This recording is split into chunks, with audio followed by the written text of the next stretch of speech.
Good morning, and welcome to this month's Carterette series webinars hosted by the Georgia Library Association. I'm Karen Byers, and my fellow planning team members are Sarah Steiner of Georgia State University and Tessa Minshew of Georgia Perimeter College. We're excited to be able to highlight trends, innovation, and best practices in Georgia's academic, public, special, and school libraries. While the focus is on highlighting Georgia speakers and programs, the webinars are open to anyone, anywhere, so please bring a friend. We're also on Facebook, so you can look up our page and keep up with details for future webinars. The Carterette series webinars are hosted by the Professional and Continuing Education Interest Group of the Georgia Library Association.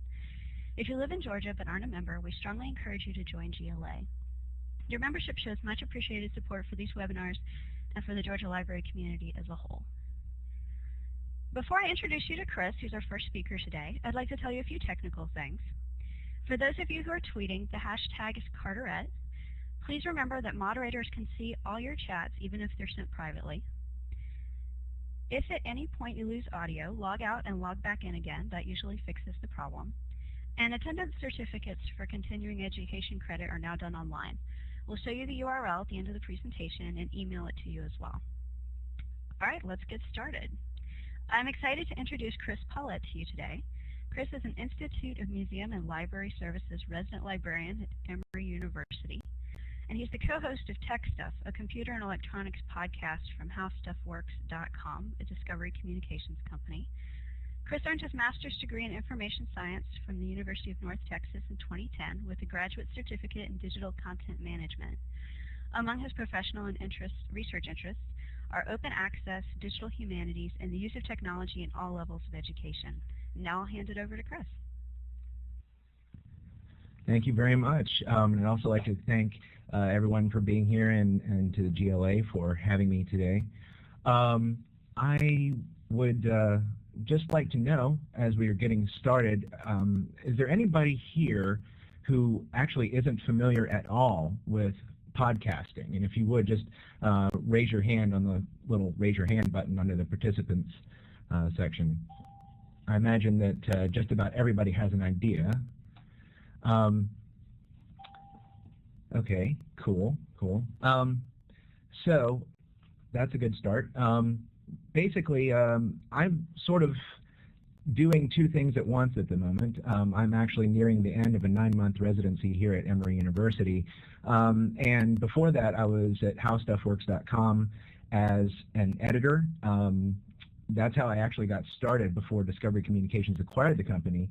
And when after that happened, it became possible to try new areas of content. So they decided to enter the world of podcasting. And of course, podcasting is, just as a reminder, a downloadable audio or video recording. It's basically place shifting, just as you might with a digital video recorder on your TV. Usually it's a serial. All the podcasts at HowStuffWorks.com are serials. And you can watch it on your computer or listen to it on your portable audio player or phone. They're very popular, especially with commuters. I know I spent a lot of time traveling on MARTA here in Atlanta down to How Stuff Works, listening to other people's podcasts. And there are podcasts on virtually any kind of content available at this point. Now, in taking my IMLS courses, I started looking at sort of the confluence of these two worlds, and I did notice that a lot of public libraries are starting to use podcasts. There have been some that have been doing it for years, but it does seem to be becoming more popular now for both public and academic libraries. I did find a good list on Meredith Farks's Library Success Wiki of different libraries that are using podcasts right now, and there are a lot of LIS podcasts too, so it's not just the libraries themselves, but they are being used for continuing education purposes. And for libraries specifically, of course, you can do all kinds of things. They're great for marketing. You can have, basically, based on my research on what other libraries are doing, you can do author readings, library events, community issues that might be going on in the area. Instruction, and that could be both information instruction and how to use library services. It could be general instruction as well. And you can also do things to highlight your collections, have different shows to point things out. Basically you want to establish a communication with your patrons and with the community at large, and podcasts are great for doing that. Of course, how do you get hold of podcasts if you're not really someone who listens to them now? iTunes, Apple's software, is a great place to start. Some people don't like using iTunes for one reason or another. Maybe they're not Apple fans, or they're using a Zune or some other type of device. iTunes is a great place to look, however, because it's one of those places that became popular in the early days of podcasting. Of course, podcasting comes from the name of Apple's media player, the iPod, but of course it is not restricted to that. So don't get the idea that iTunes is the only place where you can find podcasts, but it is a good place to start, and it does offer a lot of free material. A lot of places will also offer the podcasts on their own organizational websites. You'll find that true, I think, probably more of information environments like libraries and universities. And then there are other aggregator websites like podcast.com, podcastalley.com. There are a lot more of them than just those two. But those are just examples of places where you might find a list of podcasts of all types, and you can get an idea of genre and different types of material that's available. But today we're going to be talking too about recording and producing your own material. You don't need a fancy setup. One of the topics that actually, let me talk to you a little bit about my own podcast. Are any of you out there, and give me a show of hands on the button again below the participant section on the left, are there any of you that are familiar with my podcast, Tech Stuff?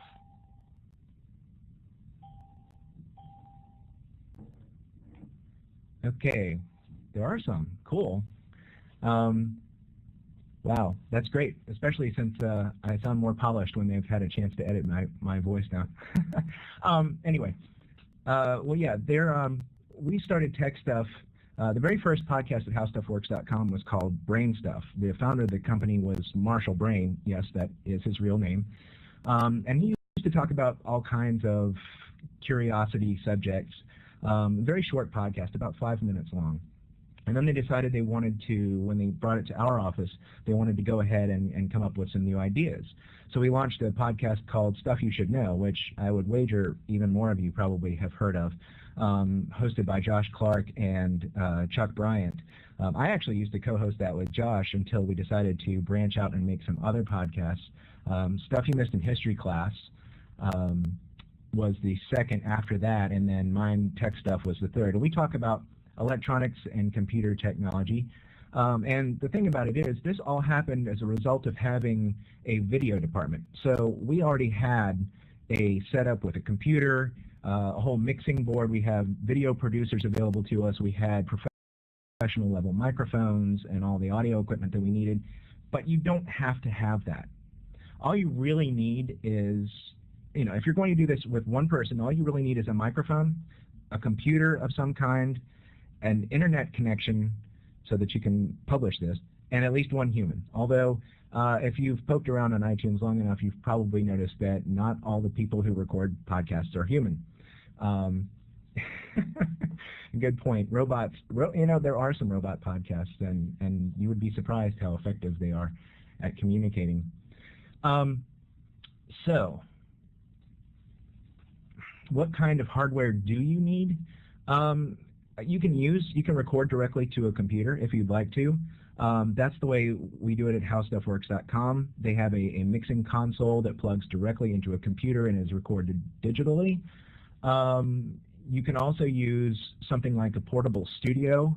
The one that we have, and I'm not recommending this as a particularly good portable studio. It does work very well, and it's the only one that I've actually had the opportunity to use. But the one that we've used over at HowStuffWorks.com is Marantz PMD 660. That's actually an older machine.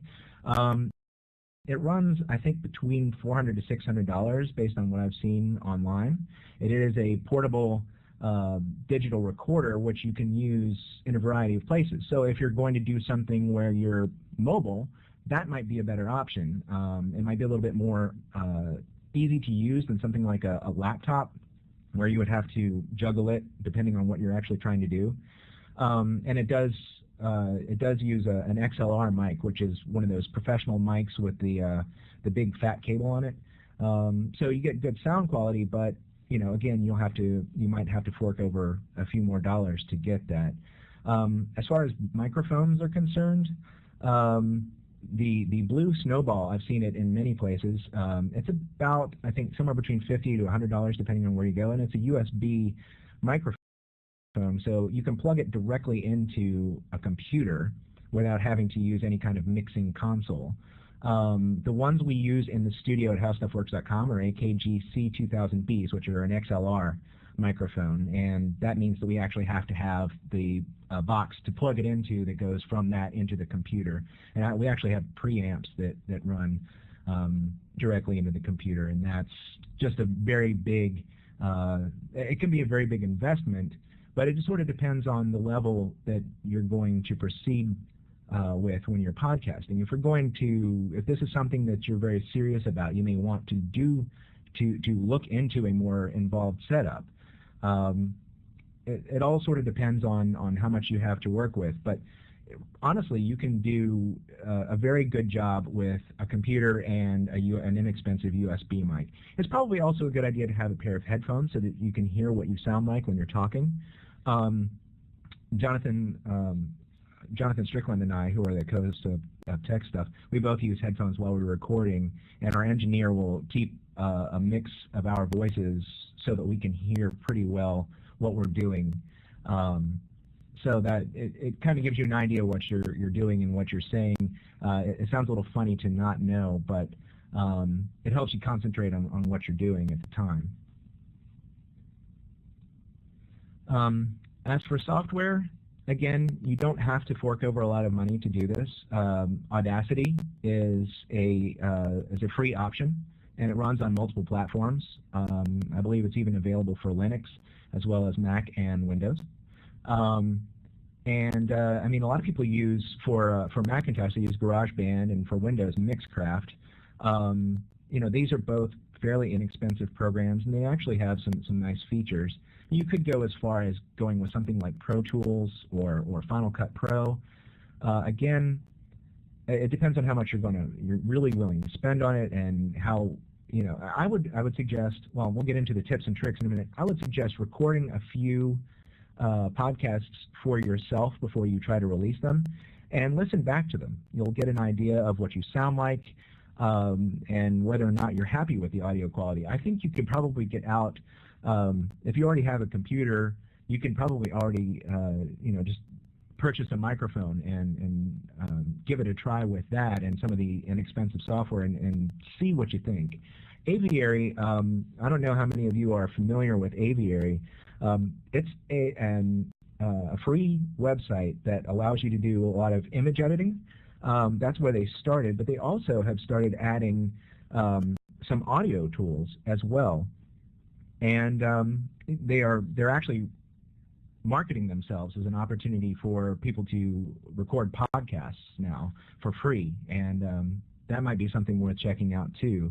But there are some very good graphics tools as well for vector and raster image editing.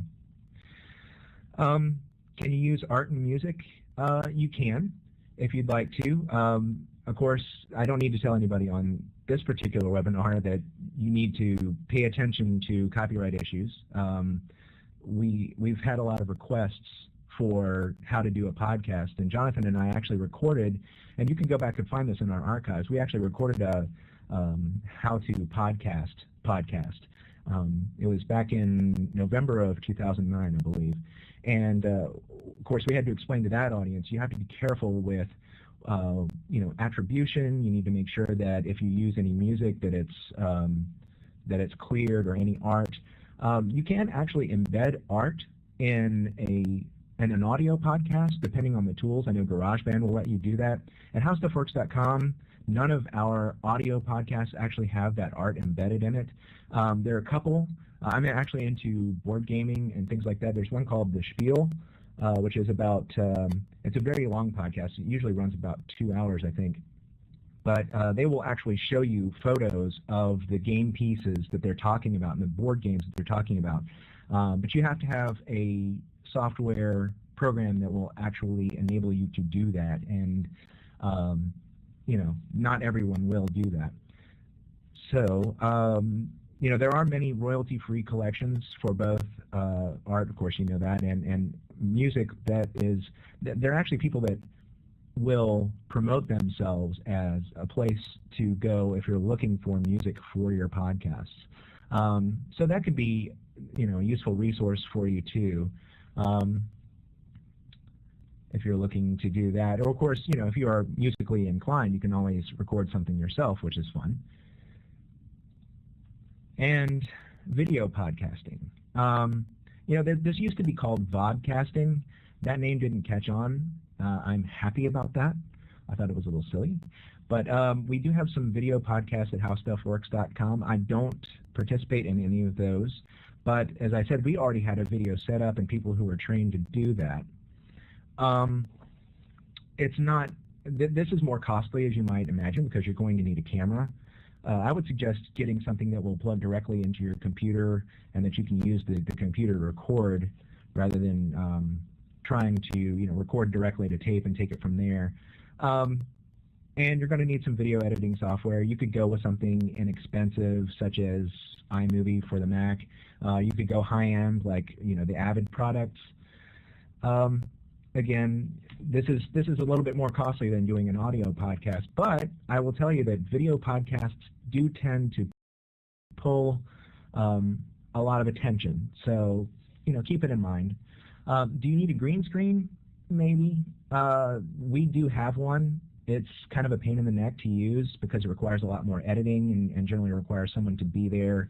You have to dress appropriately so that you don't chroma key yourself out of the shot. But it could be fun. It sort of depends on what your subject matter is. Do you need a script? I wanted to start talking. I didn't want this to be about technology only, although I know some of you are interested in that, and we could talk about that in the question section at the end. But I really wanted to talk about what we do when we podcast. When I started recording Stuff You Should Know with Josh, we realized very quickly that trying to script the podcast was not a good idea for us. I say for us.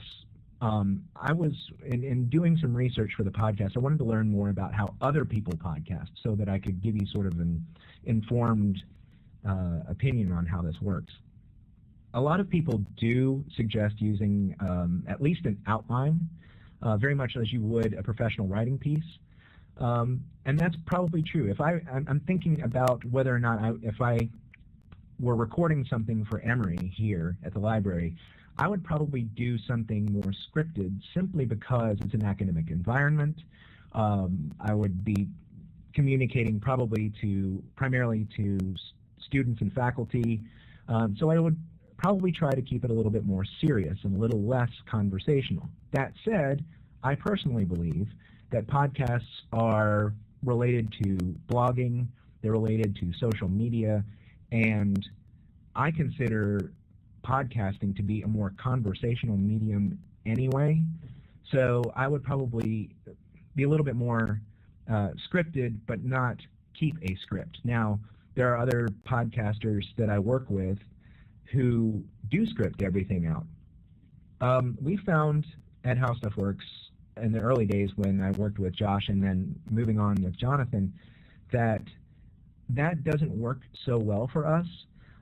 What Jonathan and I do, we actually research our topics out in advance, and we basically have an idea of several things that we want to hit, but we really don't coordinate our research efforts so much because we find that it keeps our conversation organic, and we're reaching out to our audience who are it's a very diverse group of people. We actually find that at Tech Stuff, our audience ranges from people, really, believe it or not, around 10 and up.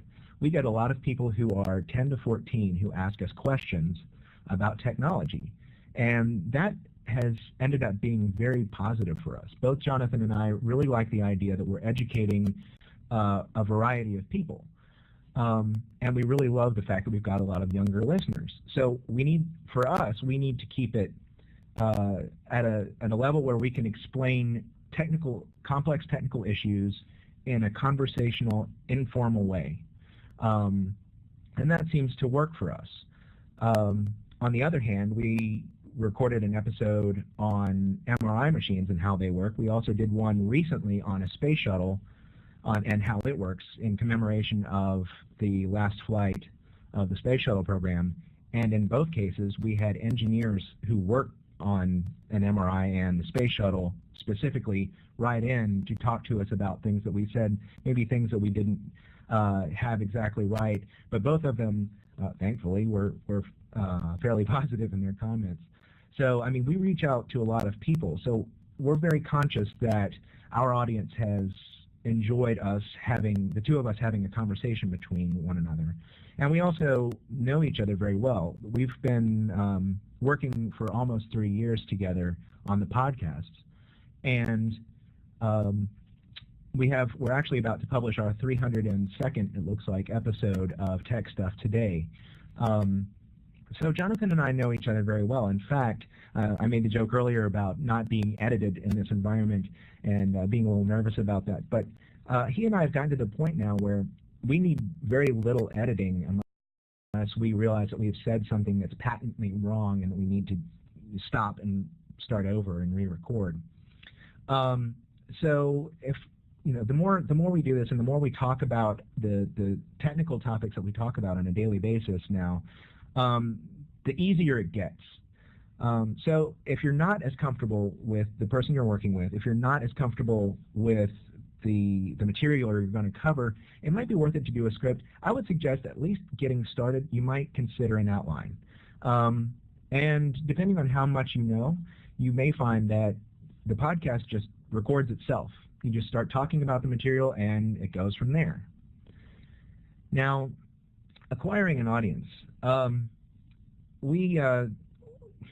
course, at this point, it's kind of funny to say, you might imagine that with Discovery Communications behind us, that it would be easy for them to use a lot of marketing muscle and get us thousands and thousands of subscribers. And that could be true, but Tech Stuff doesn't have the profile that somebody like Mythbusters does. So basically, we don't do a lot of marketing around the podcasts. Now, the marketing that they have done is generally around specific events. For example, they had Josh and Chuck do a couple trivia nights up in New York with John Hodgman. He's the PC on the PC and Mac ads they used to run, a humorist. And basically, those kinds of events, that's about the majority of the marketing that we do around the podcast. We've really grown pretty organically, although launching a whole bunch of podcasts and a whole bunch of different topics at the same time probably helps because we were all sort of growing off one another's audiences. But if you can generate some kind of word of mouth, that will help. On social media, that's pretty much where everybody is these days. Getting a Facebook page, getting a Twitter account, Google Plus, if you're feeling adventurous these days. There are all types of media, and of course you can use the library website. I would encourage you to do that. But it's really important to network with other people in your space.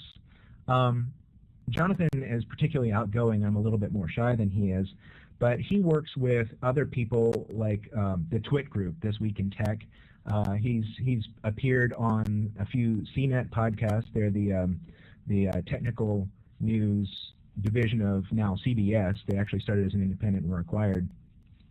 But he started working with them, and their topics are more technical in nature. And that sounds a little weird, One of the things that Jonathan and I decided when we were talking about what we wanted tech stuff to be, we wanted it to be about technology and people. We don't do reviews like Twit does, like CNET does. We don't talk about the latest pair of headphones and why the new Android phones are so cool.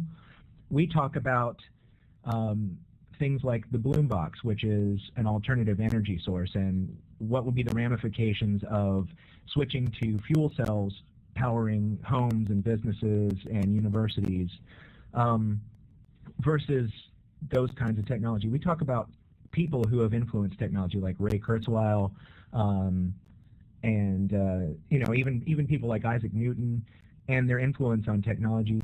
And we've sort of grown into our own space because we don't really compete with the high-tech podcasts, which has been really good for us. And it's enabled us to work with other podcasters and build our reputation. And every time we appear, one of us appears, and usually it's Jonathan, on another podcast or on a show. He actually appears on the NBC affiliate here on Wednesday mornings, every other Wednesday, to do a segment at 4:45 in the morning. Thankfully, that's not me.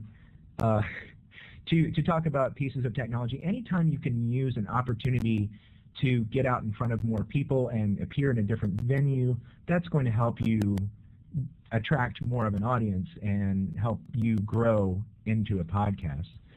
Keeping your audience can be a little bit more difficult for us. As I said before, we try to make the podcast about technology and people. So we created a scope of our own. We have our style. We're a little bit goofy. We're known for making bad jokes and a lot of puns. But our listeners generally seem to support that. Every once in a while we'll get a nasty gram from somebody and they'll say, you got to cut it out with the puns. This is just dumb. But most of our fans seem to like our sense of humor and the fact that we crack jokes in between talking about technology. It's as long as you develop a consistent sound and a style, it helps to come up with a schedule. We publish on Mondays and Wednesdays. Other HowStuffWorks.com podcasts publish on Tuesdays and Thursdays, I think. There are different days, but it's always a regular schedule. And keep an ear out to what people are saying to you. Now, I'll admit, I have thin skin. So getting an email when somebody says, you guys are lame, I can't stand your humor, you get your topics all wrong, that hurts my feelings. I'll admit to it. But I wouldn't trade it for tuning people out entirely, because having a Facebook page and a Twitter profile and listening to what people say on email has been incredibly engaging for the two of us. And it's enabled us to know what people want to hear us talk about. As a result, we've developed several series. We've talked about movie technology. We've got the series on the space shuttle, I think, is going to start a space technology series. We've talked about famous tech personalities. And, these kinds of things we know that people want to hear about. And that's helped us increase the size of our audience and keep the people that we already have. And that's really helped us, I think, grow a really good group of loyal listeners. And honestly, it's important to have fun with it. If it becomes a chore, it's not going to be any fun for anyone else to listen to. So, for Jonathan and me, cracking jokes helps me stay relaxed when I'm doing the podcast and not fret about what I'm saying so much. And it helps me stay engaged with the topic at hand. And I think that if it's something that you feel comfortable about, it'll be easier for you to record and pursue that, and it'll be easier to keep people in the long run when they know that you're having a good time with it. So tips and tricks. Like I said earlier, it's a good idea to listen back to yourself. And personally, that's tough for me. I can't stand the way I sound in recording. And I'm sure I get that from a lot of people, so I'm sure that I'm not alone in this audience. But try to listen back to what you sound like and get an idea of your vocal cadence, what you want to change, what you like.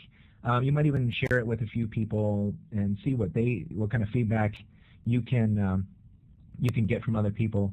And it's a good idea, too, to build up a backlog. As of right now, we have about 2.5 weeks worth of material that has not published yet, but we have already recorded. Generally, we publish twice a week, but we'll record 3 episodes a week for a month or 2 at a time to go ahead and build up a backlog in case there's an emergency of some kind, we can't make recording day, in case one of us goes on vacation. And it's a good idea to do that. Plus, feel free to experiment.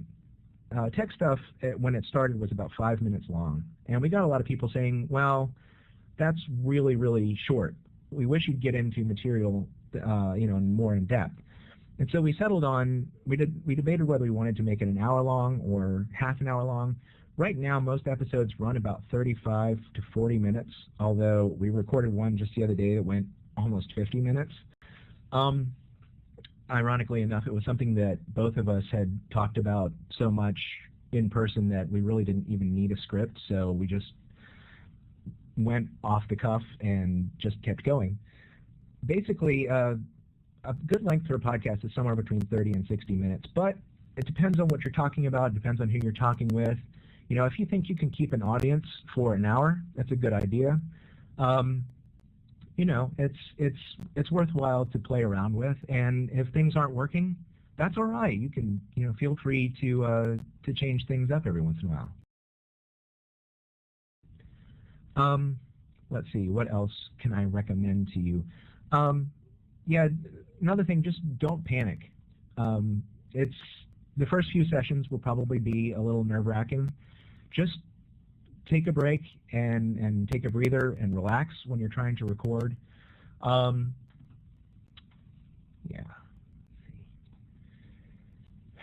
Okay, publishing, getting back to the technical side, once you've got things recorded, you'll probably want to take it into some form of post-production.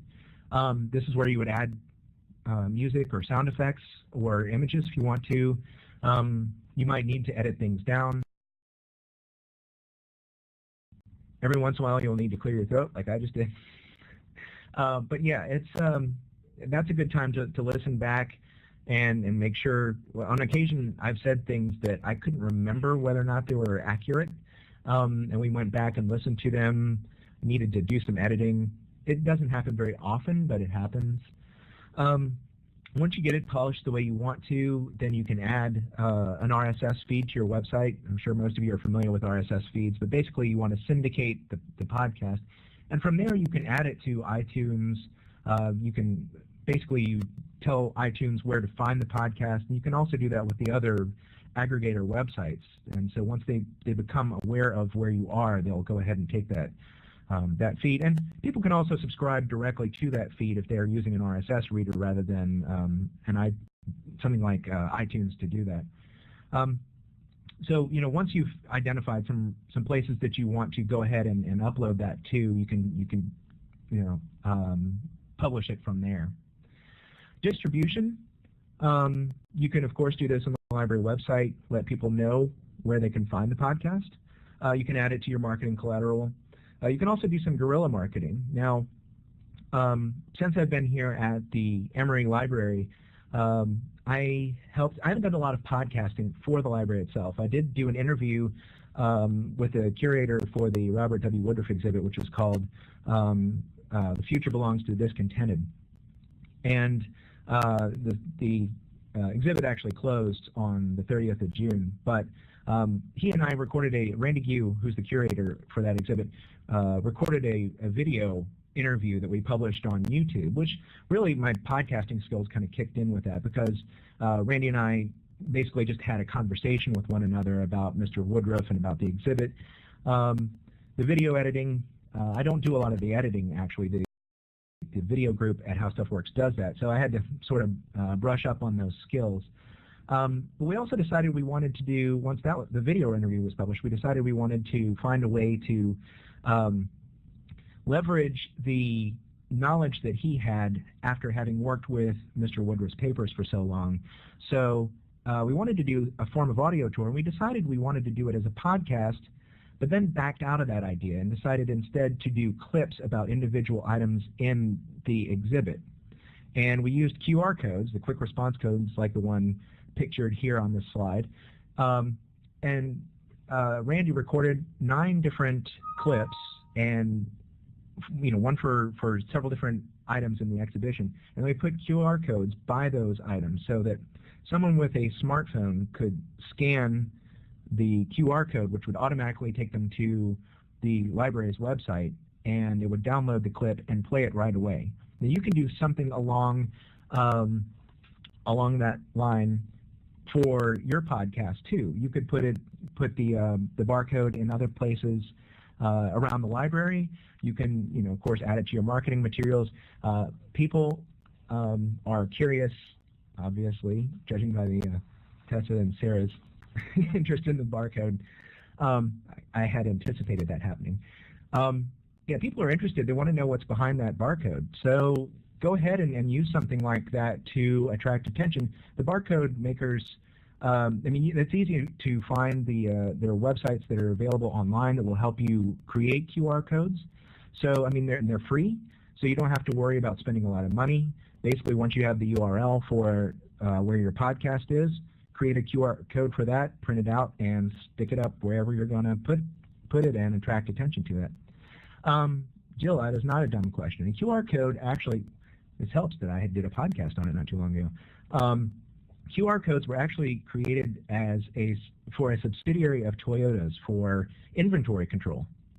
And basically what it is some people call them three-dimensional barcodes. They're not really three-dimensional, they're two-dimensional, but they use additional information instead of the IBM's UPC codes, the ones that you see on cans of tomato soup at the grocery store.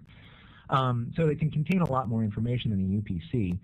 And basically people they've been using it in Japan and other Asian countries for years because people had the barcode scanning software in their phones. It's starting to hit here in the United States now, and you'll see it in magazines. Some of them are using the multicolor barcodes. I don't know what those are actually called, to be honest with you. But there are varieties of this. UPS uses a variation on this theme, a square barcode that contains all the information that they need to track packages down and things like that. And it also enables you to not only store more information than the UPC, but but it can contain a URL. It can contain copy. I just inserted a few lines of text for this one. And it can be used for a variety of purposes, and there are newer and more advanced types of barcodes that are available too. But these are becoming popular right now, and they're trending. Let's see, and just a list of some resources. These are places that I went to see. I wanted you to have more information. There are many more available online than just these. But these are some places that you can go if you're looking for more information about creating and publishing podcasts. Honestly, it's really pretty simple to do. It takes a little practice, I admit, but it's not terribly difficult, and it's a great way to reach out to people. And it can be a lot of fun too, a nice way to break up your day on occasion too. So just keep that in mind. And with that, if anybody has any questions that they would like to ask specifically, I was kind of not paying attention to the questions during the webinar because I tend to get distracted by shiny things. So thought we would go with that.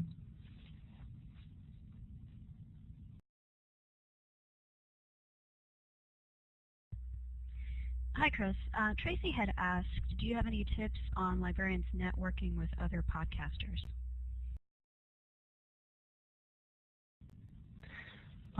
That's a good question. I would, if you're already familiar with some of the other podcasters that you're interested in, sorry, that was a silly thing to say.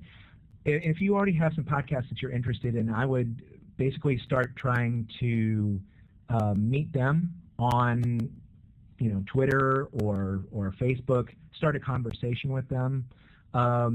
This would probably be especially true for library podcasts, although honestly, if you really want to become more oriented in a greater community, I would reach out to people in other disciplines too. People in your area, obviously, not necessarily people in the area. I would consider where you want to be marketed. You know, if you're working at a local public library and you want to talk to somebody across the country, that might be useful, but you may not necessarily get people tuning in from there. Although I will say that you may be surprised. You know, once it's published for anybody around the world, and you'll never know who's going to tune in. I would just try to identify some people that you like, people whose style meshes well with yours, and start with them. And basically, you can call out people on your podcasts. You know, use them as references. Say, you know, I saw this on, you know, I listened to this on somebody else's podcast. I think they're great. You should check them out. Anytime that you can, you know, reciprocate and create a dialogue between the two of you, that would be useful. I can also go with some others. The difference between a video podcast and YouTube. A video podcast, think of a video podcast as a standalone show. Like, for example, let's take something like 30 Rock. Now, 30 Rock is a show, a TV show. Now, it could technically air on any network. And, you know, of course, it airs on NBC. That's its home. But in syndication, it appears in other places. YouTube is an outlet for a video podcast to appear. So you could create a video podcast and publish it on YouTube if you want to, or you can put it on your website. You could publish it on Vimeo as well. There are many other places to do that. You could also do that on iTunes U. Mike mentioned that. iTunes University is, I actually have worked with that here at Emory. Emory has a lot of iTunes U stuff. I haven't done a lot of work with them, but that is a more, I would say, authoritative source for podcasts. Essentially, iTunes U is in a way like YouTube, because it is an outlet, a channel for subscribing to podcasts. So it's actually fairly easy to do if you have an iTunes if you have an iTunes account. You can publish to iTunes U. You do have to have an iTunes account, but I think I didn't actually set up the account for Emory, of course, because I've only been here a short while. But what they did when I needed to publish, I did a series of videos for the Digital Scholarship Commons on digital scholarship projects and published them to iTunes U.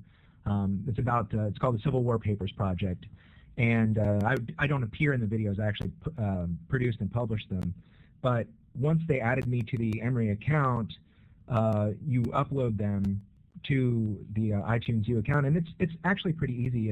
It takes a little getting used to, because it's different than publishing to something like the Internet Archive, where those videos are also published. But it's not too awfully difficult to do that. It doesn't cost anything to be hosted on iTunes. Basically, all they're doing, they're using it as an opportunity to get people on iTunes because they want to sell more music. So if you want to be hosted on iTunes, they'll pick you up for free. You just need to go online and register your account with them. Let me see. Hold on. Going back to Steve's question on Skype. I have not done any podcasts on Skype. Basically, we did have one person ask a question that we used as a video. He's actually another podcaster in the tech space, and when we added his voice to our podcasts, he sent us an audio clip which they edited in.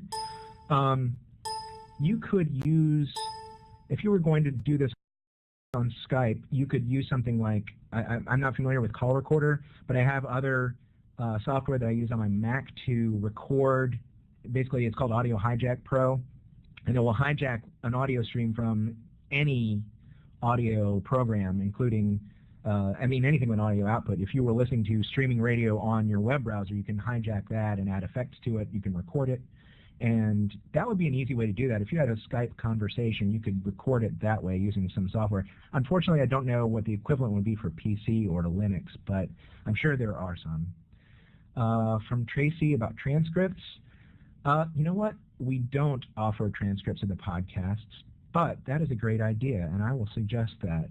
That would be very useful, and I think that would be a fantastic idea, but we just haven't done that. The trick is that our video department, now keeping in mind howstuffworks.com is a corporate entity, so they're interested in hitting as many different metrics as they can, and they have the video department running most of the time, pretty busy. So someone would need to sit down and transcribe it. Since we don't have a script, someone would actually have to listen to that. But that's a great idea because we might be able to do that. I'll mention that. That's a great idea. Audio snippets. Yeah, that would be something you would do in post-production. Movie dialogue, you could certainly do that. Discovery does not like us to use movie dialogue or music because they are concerned with copyright issues. So, of course, there is some fair use of, and howstuffworks.com is for profit, whereas your library is probably not. So you might be able, your mileage may vary. You may be able to do that where we would be more inclined to shy away from that. Let's see. All right. Does anybody else have any other questions?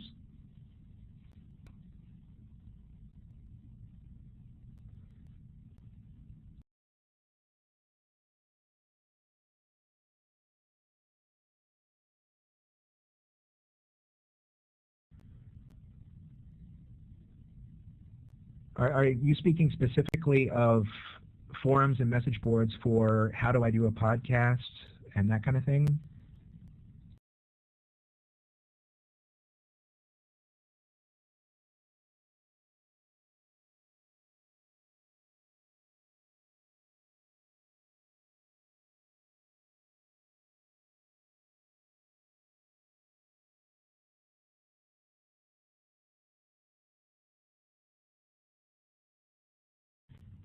I was just looking at Podcast 411, which I just found a couple days ago, actually, and they do have forums, although it seems like they're having some kind of an issue with their bulletin board software at the moment. But, yeah, they do offer some forums, and I think Podcasting Tools does too.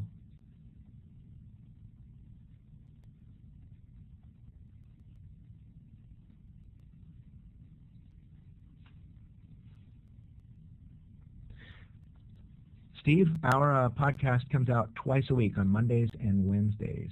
Oh, those are good questions. Podcasting and sound dampening, that is a really good question. Now, in How Stuff Works offices, they do not have a lot of sound dampening, so we ended up putting out signs every time that we're recording. We also don't have that cool little red light that comes on when we start recording. So we've had people walking by.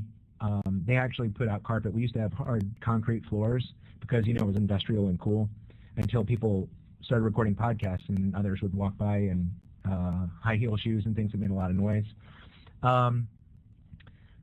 Yeah, it helps to be in a room where it's quiet. It's good to find a good quiet place.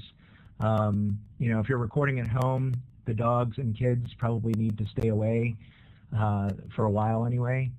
But as for sounding professional, it all sort of depends.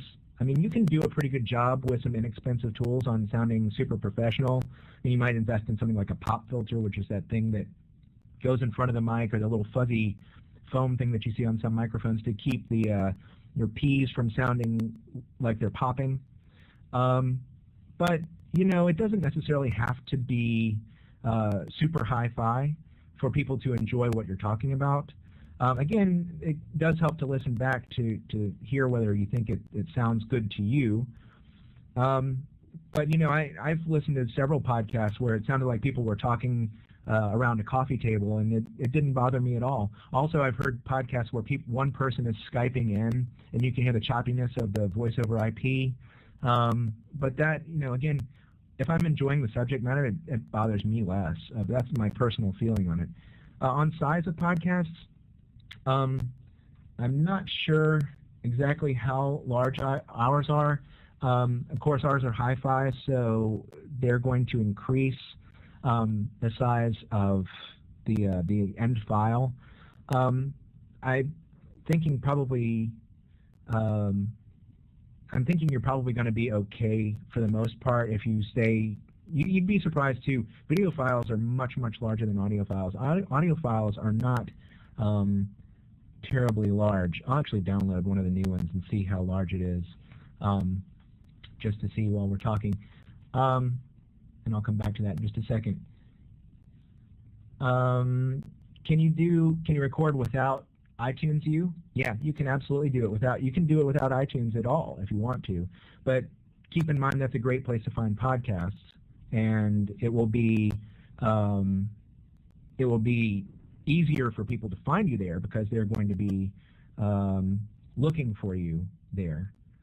Let's see, how large is this file? Okay, so our most recent podcast, which published Monday, is 13.8 megabytes.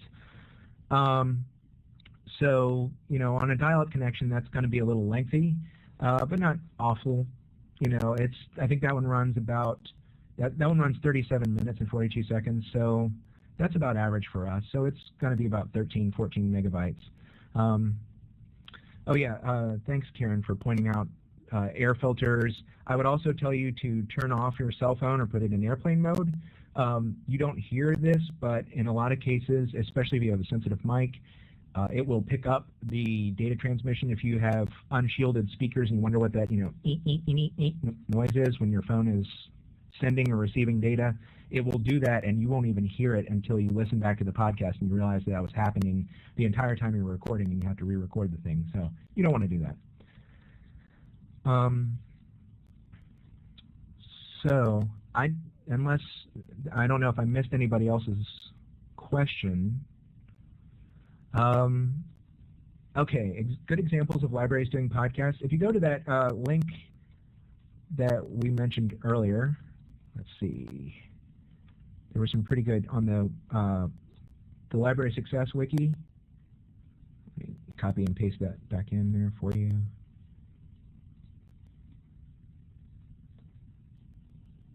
Whoops. Okay.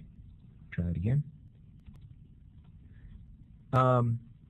If you visit that link, there were some pretty good examples there. They're large universities, large libraries, and smaller libraries too. And there are not a lot of. There are other tools here too on how to podcast and different kinds of software that you might use. So you might get an idea from them too. And if you're interested, you can always contact me if you have any other questions that I might be able to answer if I might need to do a little bit more research into them. Let's see. See, I got distracted by something shiny. But yeah, I found that there are some libraries that have done podcasting for quite some time. So I would give it a listen. I've checked out the local library for me here. Mine is DeKalb County. And I poked around with Seattle's and Charlotte's. I grew up in Charlotte, so I'm sort of interested. But there are many, many out there, and I don't think this list is even comprehensive. I think there are many who are out there too who aren't on there. Yeah, you can do that, Mike. You can go ahead and post. You can go ahead and post your podcast to your site, and you don't have to even mess with iTunes if you want to. So, that's basically how you get started anyway, is, go ahead and syndicate that on your own site, and then you can tell other sites to pick it up from there. The iTunes U actually requires you to go in and publish to iTunes U, which is different from iTunes proper.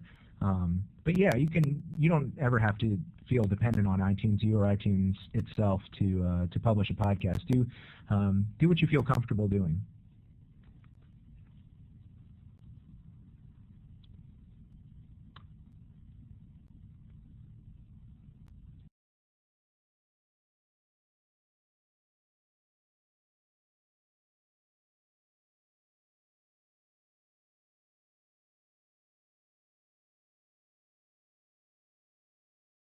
I think that about does it for me.